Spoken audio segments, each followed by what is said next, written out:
Hello പ്രിയ കൂട്ടുകാരെ, Calicut university FA UGP BA Malayalam 4ാം സെമസ്റ്ററിൽ സാഹിത്യവും മാനവികതയും എന്ന പുസ്തകത്തിൽ പഠിക്കാനുള്ള ഒരു പാഠഭാഗമാണ് കേരളത്തിലെ പരിസ്ഥിതി മുന്നേറ്റങ്ങൾ, പരിസ്ഥിതി പ്രവർത്തകർ എന്നുള്ളത്. കേരളത്തിൻ്റെ തനതായ ജൈവവൈവിധ്യം സംരക്ഷിക്കുന്നതിനായി കഴിഞ്ഞ നൂറ്റാണ്ടുകളിൽ നിരവധി ജനകീയ മുന്നേറ്റങ്ങൾ നടന്നിട്ടുണ്ട്. വികസനത്തിൻ്റെ പേരിൽ പ്രകൃതി നശിപ്പിക്കപ്പെടുന്നതിനെതിരെ സാധാരണ ജനങ്ങളും പരിസ്ഥിതി പ്രവർത്തകരും കൈകോർത്തതാണ് ആ പോരാട്ടങ്ങളുടെയൊക്കെ പ്രത്യേകത. മനുഷ്യൻ്റെ പാരിസ്ഥിതിക വിരുദ്ധ നയങ്ങൾ വരുത്തിയ ഉത്കണ്ഠകളുടെ ഫലമാണ് പല പരിസ്ഥിതി മുന്നേറ്റങ്ങൾക്കും തുടക്കം കുറിച്ചത്. കേരളത്തിൽ ഇത്തരത്തിൽ നിരവധി പരിസ്ഥിതി മുന്നേറ്റങ്ങൾ ഉണ്ടായിട്ടുണ്ട്. ജലാശയങ്ങളും പ്രകൃതി വിഭവങ്ങളും വനനശീകരണവും കാലാവസ്ഥാ വ്യതിയാനവും അനിയന്ത്രിതമായിട്ടുള്ള പ്രകൃതി ദുരന്തങ്ങളും ഇങ്ങനെ നിരവധി പ്രവർത്തനങ്ങൾ പരിസ്ഥിതി ലോല പ്രദേശമായ കേരളത്തെ ദുർബലമാക്കി തീർത്തിട്ടുണ്ട്. ഈ ഒരു അവസരത്തിൽ പ്രകൃതിയുടെ സ്വാഭാവികത തിരിച്ചുപിടിക്കാനുള്ള ശക്തമായിട്ടുള്ള മുന്നേറ്റങ്ങൾ ഉണ്ടാകുന്നു. സൈലന്റ് വാലി സമരവും പ്ലാച്ചിമട കൊക്കക്കോള വിരുദ്ധ സമരങ്ങളും എൻഡോസൾഫാൻ വിരുദ്ധ സമരവും ചാലിയാർ സമരങ്ങളൊക്കെ നടക്കുന്നത് ഈ ഒരു സാഹചര്യത്തിലാണ്. കേരളത്തിലെ അതിൽ സൈലന്റ് വാലി പ്രക്ഷോഭം ഏകദേശം 1970 മുതൽ 80 വരെയൊക്കെ നടന്നു എന്ന് പറയപ്പെടുന്ന കേരളത്തിലെ പരിസ്ഥിതി സമരചരിത്രത്തിലെ ഏറ്റവും ശ്രദ്ധേയപരമായ ഒന്നാണത്. പാലക്കാട് ജില്ലയിലെ സൈലന്റ് വാലിയിലൂടെ ഒഴുകുന്ന കുന്തിപ്പുഴയിൽ ജലവൈദ്യുതി പദ്ധതിക്കായി അണക്കെട്ട് നിർമ്മിക്കാനുള്ള തീരുമാനത്തിനെതിരെ നടന്നതായിരുന്നു ഈ സമരം, ഈ ജനകീയ സമരം എന്നുള്ളത്. ഇതിന് കേരള ശാസ്ത്ര സാഹിത്യ പരിഷത്തും പ്രൊഫസർ MK പ്രസാദും സുഗതികുമാരി ടീച്ചറൊക്കെ നേതൃത്വം നൽകി. അതിൻ്റെ ഫലമായിട്ട് 1983 അന്നത്തെ പ്രധാനമന്ത്രി ഇന്ദിരാഗാന്ധി പദ്ധതി ഉപേക്ഷിക്കപ്പെടുകയും 1984 സൈലന്റ് വാലിയെ ദേശീയ ഉദ്യാനമായിട്ട് പ്രഖ്യാപിക്കപ്പെടുന്ന ഒരു ചരിത്ര സംഭവമായി തീരുകയൊക്കെ ചെയ്തു. ഈ സൈലന്റ് വാലി പ്രക്ഷോഭത്തോടനുബന്ധിച്ച് ഉയർന്നു വന്ന കവിതകളുടെ സമാഹാരമാണ് വനപർവം എന്നുള്ളതൊക്കെ. മറ്റൊരു സമരമാണ് പ്ലാച്ചിമട സമരം. പാലക്കാട് ജില്ലയിലെ പെരുമാട്ടി പഞ്ചായത്തിൽ പറയുന്ന പ്ലാച്ചിമടയിൽ കൊക്കക്കോള കമ്പനി അമിതമായിട്ടുള്ള ഭൂഗർഭജലം ചൂഷണം ചെയ്യുന്നതിനും അത് മലിനീകരണത്തിനുമെതിരെ നടന്ന സമരമാണ് ഈ പറയുന്ന പ്ലാച്ചിമട സമരം എന്ന് പറയുന്നത്. അതായത് ഈ ബഹുരാഷ്ട്ര കുത്തക കമ്പനിയായ ഹിന്ദുസ്ഥാൻ കൊക്കക്കോള ബിവറേജസ് പ്രൈവറ്റ് ലിമിറ്റഡിൻ്റെ നീക്കത്തെ എതിർത്തുകൊണ്ട് 2002 ഒരു ജനകീയ സമരം നടന്നു. ഈ ജനകീയ സമരത്തിൻ്റെ ഫലമായിട്ട് 2004 പ്ലാച്ചിമട ഫാക്ടറി അടച്ചുപൂട്ടുന്നുണ്ട്. ഇത്തരത്തിലുള്ള കോർപ്പറേറ്റ് ചൂഷണത്തിനെതിരെയുള്ള ആഗോള ശ്രദ്ധ നടത്തിയ ഒരു പോരാട്ടം കൂടിയായിട്ടു ഇത് എന്ന് ഓർക്കുക. മറ്റൊന്ന് എൻഡോസൾഫാൻ വിരുദ്ധ സമരമാണ്. കാസർഗോഡ് ജില്ലയിലെ കശുമാവ് പ്ലാന്റുകളിൽ എൻഡോസൾഫാൻ എന്ന കീടനാശിനി തളിച്ചത് മൂലം ജനങ്ങളിലുണ്ടായ മാരകമായിട്ടുള്ള ആരോഗ്യ പ്രശ്നങ്ങൾക്കെതിരെ നടന്ന ഫലമാണിത്. ഒരു പ്രദേശത്തെ മുഴുവൻ ബാധിച്ച ഒരു ഭീകരാവസ്ഥയായിരുന്നു അത്. ഇന്നും ആ ഭീകരാവസ്ഥയിൽ നിന്ന് ജനങ്ങൾ മുക്തരായിട്ടില്ല. ജനിതക വൈകല്യവും ക്യാൻസർ പോലുള്ള രോഗങ്ങൾ ജനിച്ചു വീണ കുട്ടികളെ ഇന്നും വേട്ടയാടുന്നുണ്ട്. ഇതിൻ്റെ ഫലമായി കേരളത്തിൽ എൻഡോസൾഫാൻ നിരോധിക്കുന്നതിനും പിന്നീട് സുപ്രീം കോടതി ഇത് രാജ്യവ്യാപകമായി നിരോധിക്കുന്നതിനും ഈ സമരം കാരണമായി എന്ന് ഓർക്കുക. ഇരകൾക്കുള്ള നഷ്ടപരിഹാരം ഉറപ്പാക്കുന്നതിനുള്ള പോരാട്ടങ്ങൾ ഇന്നും തുടർന്നു പോരുന്നുണ്ട് എന്നുള്ള കാര്യങ്ങൾ ഓർത്തു വയ്ക്കുക. മറ്റൊന്നാണ് ഈ ചാലിയാർ പ്രക്ഷോഭം എന്ന് പറയുന്നത്. കോഴിക്കോട് ജില്ലയിലെ മാവൂർ ഗോളിയോർ റയോൺസ് ഫാക്ടറി ചാലിയാർ പുഴയിലേക്ക് മലിനജലം ഒഴുക്കുന്നതിനെതിരെ നടന്ന ഒരു സമരമായിരുന്നു ഇത്. ഈ സമരത്തിൻ്റെ ഫലമായിട്ട് പുഴയുടെ മലിനീകരണത്തെക്കുറിച്ച് വലിയ ചർച്ചകൾക്ക് വഴിവെക്കുകയും പിന്നീട് ഫാക്ടറി അടച്ചുപൂട്ടുകയും ചെയ്തു എന്നുള്ളതാണ്. അതോടൊപ്പം നമുക്ക് കൂട്ടി വായിക്കാവുന്നതാണ് അതിരപ്പള്ളി സമരം, ആറന്മുള വിമാനത്താവള വിരുദ്ധ സമരം, സേവ് ഭാരതപ്പുഴ സമരം, അതോടൊപ്പം എൻഡോസൾഫാൻ്റെ സമരം. ഈ പറഞ്ഞ കാര്യങ്ങളൊക്കെ കേരളത്തിലെ പാരിസ്ഥിതിക രാഷ്ട്രീയത്തെ രൂപപ്പെടുത്തുന്നതിൽ നിർണായകപരമായിട്ടുള്ള സ്വാധീനം ചെലുത്തിയിട്ടുണ്ട് എന്നുള്ള കാര്യങ്ങൾ ഓർത്തിക്കുക. പിന്നീട് നമുക്ക് പരിശോധിക്കാവുന്നത് കേരളത്തിലെ പരിസ്ഥിതി മുന്നേറ്റങ്ങൾ എന്നുള്ള ഭാഗം ചർച്ച ചെയ്തതിന് ശേഷം നമുക്ക് പരിസ്ഥിതി പ്രവർത്തകരുണ്ട്.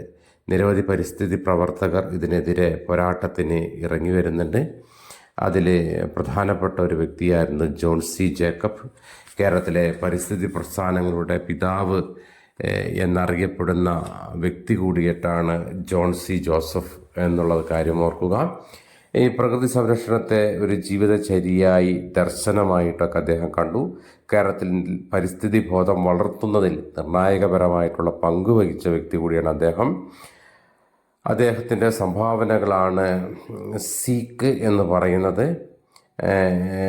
അതോടൊപ്പം തന്നെ പരിസ്ഥിതി വിദ്യാഭ്യാസം എന്നുള്ളൊരു ആദർശം മുന്നോട്ട് വെച്ചു.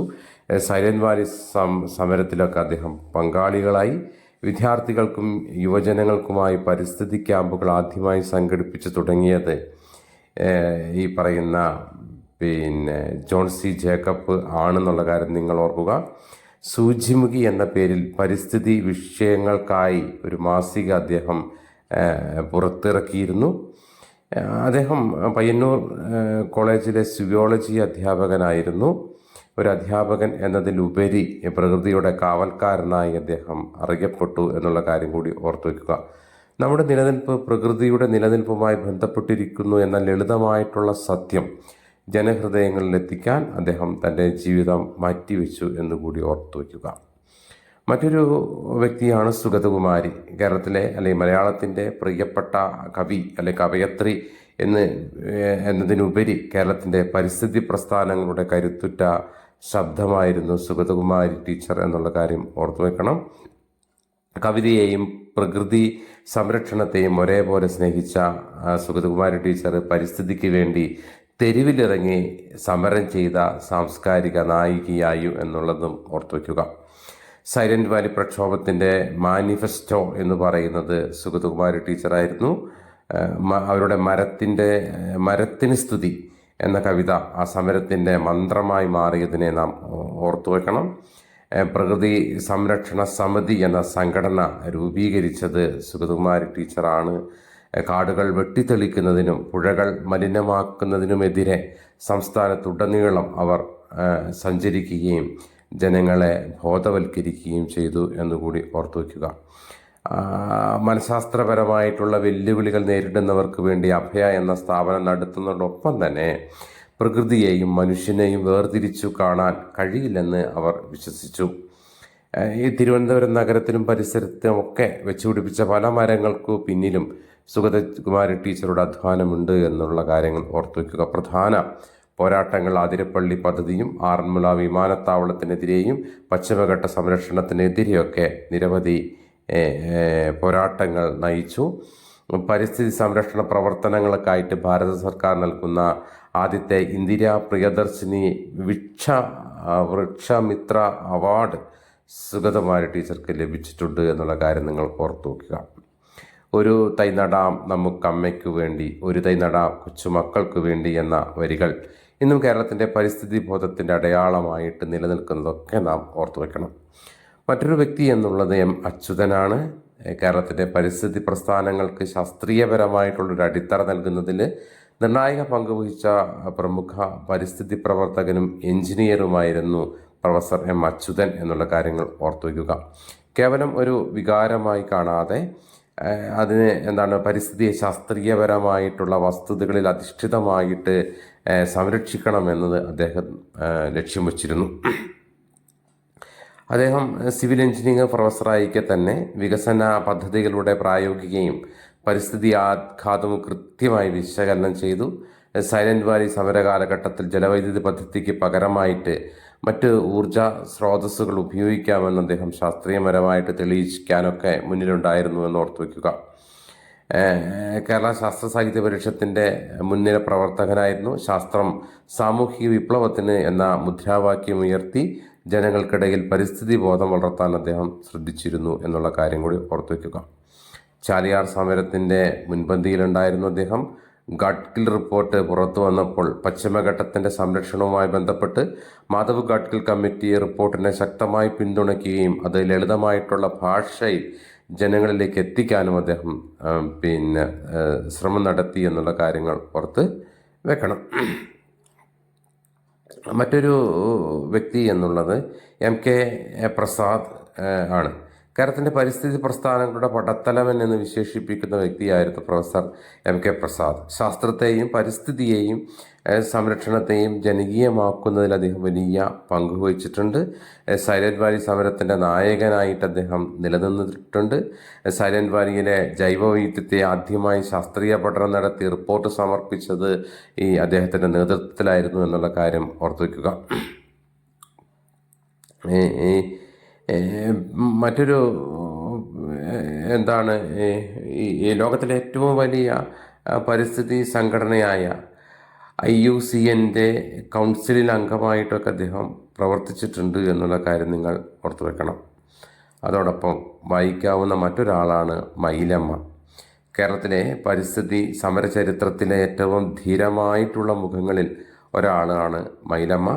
പാലക്കാട് ജില്ലയിലെ പ്ലാച്ചിമടയിൽ കൊക്കക്കോള കമ്പനിക്കെതിരെ നടന്ന ചരിത്രപ്രധാനമായിട്ടുള്ള സമരത്തിൻ്റെ നായികയായിരുന്നു മൈലമ്മ. മൈലമ്മയെയും പ്ലാച്ചിമട സമരത്തെയും കുറിച്ച് ഇന്ത്യയൊട്ടാകെ ചർച്ച ചെയ്ത ഒരു വ്യക്തിത്വത്തിന് ഉടമയായിരുന്നു എന്നുള്ള കാര്യങ്ങൾ ഓർത്തുപോവുക. പാലക്കാട്ടിലെ പെരുമാട്ടി പഞ്ചായത്തിലെ പ്ലാച്ചിമടയിൽ 2000 ആണ്ടിൽ പ്രവർത്തനം തുടങ്ങിയ കൊക്കക്കോള ഫാക്ടറി അമിതമായിട്ടുള്ള ഭൂഗർഭജലം ചൂഷണം ചെയ്തതോടുകൂടിയിട്ട് പ്രദേശത്തെ ഏകദേശം 300ഓളം കിണറുകൾ വറ്റി വരണ്ടു, കുടിവെള്ളം മലിനമാകുന്നു. ഇതിനെതിരെ നടത്തിയ സമരം വിജയം കണ്ടു എന്നുള്ള കാര്യം കൂടി ഓർത്തു വയ്ക്കുക. ഔദ്യോഗികപരമായിട്ടുള്ള വിദ്യാഭ്യാസം ഒന്നുമില്ലാത്ത സാധാരണക്കാരായ ഒരു ആദിവാസി ഗോത്ര സമുദായത്തിൽപ്പെട്ട സ്ത്രീയായിരുന്നു മൈലമ്മ. തൻ്റെ ഗ്രാമത്തിലെ ജനങ്ങളുടെ നിലനിൽപ്പിനായിട്ട് അവർ ലോകത്തിലെ ഏറ്റവും വലിയ ബഹുരാഷ്ട്ര കമ്പനിക്കെതിരെ സന്ധിയില്ലാതെ പോരാടി എന്നുള്ള കാര്യങ്ങൾ ഓർത്തു വയ്ക്കുക. ഫാക്ടറിക്ക് മുൻപിൽ കുടിൽകെട്ടി അവർ നടത്തിയ സമരം 1000-ലധികം ദിവസങ്ങൾ നീണ്ടുനിന്നു എന്നുള്ള കാര്യങ്ങൾ. ഈ സമരം ആഗോള പരിസ്ഥിതി പ്രസ്ഥാനങ്ങളുടെ ശ്രദ്ധാകേന്ദ്രമായി പ്ലാച്ചിമടയെ മാറ്റുവാൻ കാരണമാക്കി തീർന്നു എന്നുള്ള കാര്യങ്ങൾ ഓർത്തു വയ്ക്കുക. അങ്ങനെ 2004 കൊക്കക്കോള കമ്പനി പ്ലാച്ചിമടയിൽ പ്രവർത്തനം നിർത്തേണ്ടി വന്നു എന്നുള്ളതാണ് അതിൻ്റെ വിജയമായി നമുക്ക് പറയാവുന്നത്. ഞങ്ങളുടെ വെള്ളം കൊള്ളയടിക്കാൻ ആരെയും അനുവദിക്കില്ല എന്ന നിലപാടിലൂടെ മൈലമ്മ ഈ ലോകത്തിന് നൽകിയത് വലിയൊരു പാഠമാണ് എന്നുള്ള കാര്യം ഓർത്തു വയ്ക്കുക. മറ്റൊരു വ്യക്തി കല്ലേൽ പൊക്കുടനാണ്. കേരളത്തിലെ കണ്ടൽക്കാടുകളുടെ കാവൽക്കാരൻ എന്നറിയപ്പെടുന്ന പരിസ്ഥിതി പ്രവർത്തകനായിരുന്നു കല്ലേൽ പൊക്കുടൻ. സാധാരണ മനുഷ്യൻ എന്നതിലപ്പുറത്തേക്ക് അദ്ദേഹം പ്രകൃതിയിൽ വലിയ മാറ്റങ്ങൾ കൊണ്ടുവരാമെന്നുള്ളൊരു ദർശനം മുന്നോട്ട് വെച്ചു. കണ്ണൂർ ജില്ലയിലെ പഴയങ്ങാടി സ്വദേശിയായിരുന്നു പൊക്കുടൻ എന്നുള്ള കാര്യങ്ങൾ ഓർക്കുക. കണ്ടൽക്കാടുകൾ വെട്ടി നശിപ്പിക്കുന്നതിനെ തീരദേശ പരിസ്ഥിതിയെ തകർക്കുമെന്ന് അദ്ദേഹം തിരിച്ചറിഞ്ഞുകൊണ്ട് 3 പതിറ്റാണ്ടുകൾ 10,000-കണക്കിന് കണ്ടൽ തൈകൾ അദ്ദേഹം കണ്ണൂരിൻ്റെ വിവിധ ഭാഗങ്ങളിൽ വച്ചുപിടിപ്പിച്ചു. കണ്ടൽ സ്കൂളുകൾ സ്ഥാപിക്കാനും അദ്ദേഹം കണ്ടൽക്കാടുകളെ പഠിക്കാനായിട്ട് ഗവേഷണം നടത്താനുമായിട്ട് അദ്ദേഹം ഒരു കണ്ടൽ സ്കൂളുകൾ സ്ഥാപിക്കുന്നു. വിദേശത്തു നിന്നുള്ള ശാസ്ത്രജ്ഞന്മാർ അദ്ദേഹത്തിൻ്റെ അറിവ് തേടി ഈ പഴയങ്ങാടിയിലെത്തി എന്നുള്ളതാണ് അതിൻ്റെ ഒരു വലിയ വസ്തുത. അദ്ദേഹത്തിൻ്റെ ആത്മകഥയുടെ പേരാണ് കണ്ടൽക്കാടുകൾക്കിടയിൽ എൻ്റെ ജീവിതം. മറ്റൊന്ന് എൻ്റെ രാഷ്ട്രീയ ജീവിതം എന്നൊക്കെ പറയുന്നത് തൻ്റെ ജീവിതാനുഭവങ്ങളും പരിസ്ഥിതി കാഴ്ചപ്പാടുകളും വിലയിരുത്തുന്ന പുസ്തകങ്ങളാണ് എന്നുള്ള കാര്യങ്ങൾ ഓർത്തു വയ്ക്കുക. പരിസ്ഥിതി സംരക്ഷണത്തിനുള്ള കേരള സർക്കാരിൻ്റെ വനമിത്ര പുരസ്കാരം അദ്ദേഹത്തിന് ലഭിച്ചിട്ടുണ്ട് എന്നുള്ള കാര്യങ്ങൾ ഓർത്തു വയ്ക്കുക. മറ്റൊരു വ്യക്തിയായിരുന്നു ലീലാകുമാരി അമ്മ. കേരളത്തിലെ എൻഡോസൾഫാൻ വിരുദ്ധ സമരത്തിൻ്റെ കരുത്തുറ്റ മുഖമായിരുന്നു ലീലാകുമാരി അമ്മ എന്ന് ഓർത്തു വയ്ക്കണം. കാസർഗോഡ് ജില്ലയിലെ പ്ലാന്റേഷനുകൾ, കോർപ്പറേഷൻ തോട്ടങ്ങളിൽ എൻഡോസൾഫാൻ എന്ന മാരക കീടനാശിനി വിമാനത്തിൽ തളിക്കുന്നതിനെതിരെ നിയമപോരാട്ടം നടത്തിയ വീട്ടമ്മയാണ് ലീലാകുമാരി അമ്മ എന്നുള്ള കാര്യങ്ങൾ ഓർത്തു വയ്ക്കണം. 1990കളിൽ കശുമാവ് തോട്ടങ്ങളിൽ കീടനാശിനി തളിക്കുമ്പോൾ തൻ്റെ വീട്ടിലെ വളർത്തുമൃഗങ്ങൾ ചാകുന്നതും കിണറുകളിലെ വെള്ളം മലിനമാകുന്നതും ശ്രദ്ധേയപ്പെട്ട അവർ അയൽപക്കത്തെ കുട്ടികൾ ജന്മനാ വൈകല്യങ്ങളോടെ ജനിക്കുന്നത് കണ്ടതോടെ അദ്ദേഹം ഇതിനെതിരെ പ്രതികരിക്കാൻ തയ്യാറാവുന്നു. അങ്ങനെ അവരുടെ നീണ്ട നിയമ പോരാട്ടത്തിനൊടുവിൽ ഹൊസ്ദുർഗ് കോടതി തോട്ടങ്ങളിൽ മരുന്ന് തളിക്കുന്നത് തടഞ്ഞുകൊണ്ടുള്ള ഉത്തരവ് പുറപ്പെടുവിച്ചു എന്നുള്ള കാര്യങ്ങൾ ഓർത്തു വയ്ക്കുക. 2011 സ്റ്റേക്ക് ഹോം കൺവെൻഷനിൽ എൻഡോസൾഫാൻ ആഗോളതലത്തിൽ നിരോധിക്കുന്നതിന് ഈ സമരവീര്യം തെളിയിച്ചു എന്നുള്ള കാര്യം നിങ്ങൾ ഓർത്തു വെക്കണം. പരിസ്ഥിതി സംരക്ഷണത്തിനുള്ള അവർ നടത്തിയ പോരാട്ടങ്ങളുടെ ഫലമായിട്ട് ഭാഗീരഥി പുരസ്കാരവും കേരള സർക്കാരിൻ്റെ വിവിധ ആദരങ്ങളും ഏറ്റുവാങ്ങിയ വ്യക്തി കൂടിയാണ് എന്ന് മറക്കാതിരിക്കുക. മറ്റൊരു വ്യക്തിയാണ് ശോഭീന്ദ്രൻ. കേരളത്തിൻ്റെ പരിസ്ഥിതി പ്രവർത്തനങ്ങളെ ജനകീയമാക്കുന്നതിൽ പങ്കുവഹിച്ച വ്യക്തിയാണ് പ്രൊഫസർ ടി ശോഭീന്ദ്രൻ എന്നുള്ള കാര്യം. കോഴിക്കോട്ടുകാരനായിരുന്നു അദ്ദേഹം. ഹരിത ഗുരുനാഥനായിരുന്നു. പ്രകൃതിക്ക് വേണ്ടിയുള്ള ജീവിതം മാറ്റിവെച്ച വ്യക്തിയായിരുന്നു. കോഴിക്കോട് ഗുരുവായൂരപ്പൻ കോളേജിലെ ഇക്കണോമിക്സ് വിഭാഗം മേധാവിയായിരുന്നു. ഈ ഔദ്യോഗിക പദവികളെക്കാൾ ആത്മബന്ധം അദ്ദേഹം പ്രകൃതിയോട് കാണിച്ചു. പ്രകൃതിയെക്കുറിച്ച് സംസാരിക്കാൻ അദ്ദേഹം ഇഷ്ടപ്പെട്ടിരുന്നു. അദ്ദേഹം ഗ്രീൻ മാൻ ഓഫ് കോഴിക്കോട് എന്ന പേരിൽ അദ്ദേഹം അറിയപ്പെട്ടു എന്നുള്ള കാര്യം കൂടി മറക്കാതിരിക്കുക. പശ്ചിമഘട്ടത്തെയും പുഴകളെയും സംരക്ഷിക്കുന്നതിന് വേണ്ടിയിട്ട് സജീവമായി ഇടപെട്ട വ്യക്തി കൂടിയിട്ടായിരുന്നു അദ്ദേഹം എന്നുള്ള കാര്യം ഓർക്കണം. കോഴിക്കോട് കേന്ദ്രീകരിച്ച് ഗ്രീൻ കമ്മ്യൂണിറ്റി എന്ന കൂട്ടായ്മ രൂപീകരിക്കാൻ അദ്ദേഹത്തിന് കഴിഞ്ഞു. നഗരമധ്യത്തിൽ മരങ്ങൾ വെച്ചുപിടിപ്പിക്കാനും തണ്ണീർത്തടങ്ങൾ സംരക്ഷിക്കാനും അദ്ദേഹം മുൻകൈയെടുത്തു എന്നുള്ള കാര്യങ്ങൾ ഓർത്തു വെക്കണം. അവസാനമായി നമുക്ക് ഒരാൾ കൂടിയുണ്ട്, ഡോക്ടർ ലത എന്നുള്ളത്. കേരളത്തിൻ്റെ പുഴയുടെ കാവലാൾ എന്നും പുഴകളുടെ തോഴി എന്നും അറിയപ്പെട്ടിരുന്ന പരിസ്ഥിതി ശാസ്ത്രജ്ഞയായിരുന്നു ഡോക്ടർ ലത. പുഴകളെ വെറുമൊരു ജലസ്രോതസ്സല്ല, മറിച്ച് ഒരു ജീവവ്യവസ്ഥയായി കാണണമെന്നുള്ള നിലപാട് ഉയർത്തിപ്പിടിച്ച വ്യക്തിയായിരുന്നു അവർ. ചാലക്കുടി പുഴ സംരക്ഷണ സമിതി പ്രവർത്തനങ്ങൾ ഏറെ ശ്രദ്ധേയപരമായിട്ടാണ്. ആതിരപ്പള്ളി സമരത്തിൻ്റെ മുൻപന്തിയിലുണ്ടായിരുന്നു. റിവർ റിസർച്ച് സെൻറ്റർ അവർ സ്ഥാപിച്ചു. തൃശ്ശൂർ കേന്ദ്രീകരിച്ച് പുഴകളെക്കുറിച്ചിട്ടുള്ള ശാസ്ത്രീയ പഠനങ്ങൾക്കൊക്കെ വലിയ പങ്കുവഹിച്ചു.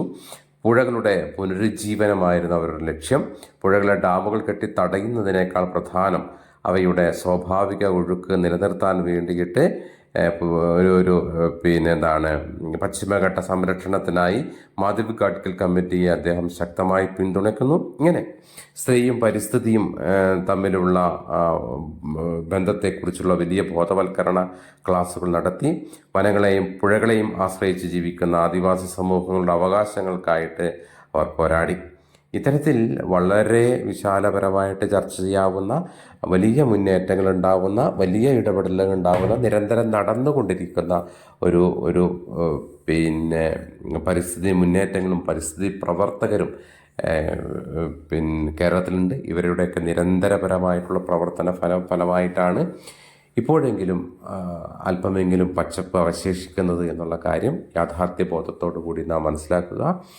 പരിസ്ഥിതി ഇല്ലാതെ മനുഷ്യനും ജീവജാലങ്ങൾക്കൊന്നും ഈ ഭൂമുഖത്ത് ജീവിതം സാധ്യമല്ല എന്ന തിരിച്ചറിവ് കൂടി നിങ്ങൾക്കുണ്ടാവട്ടെ.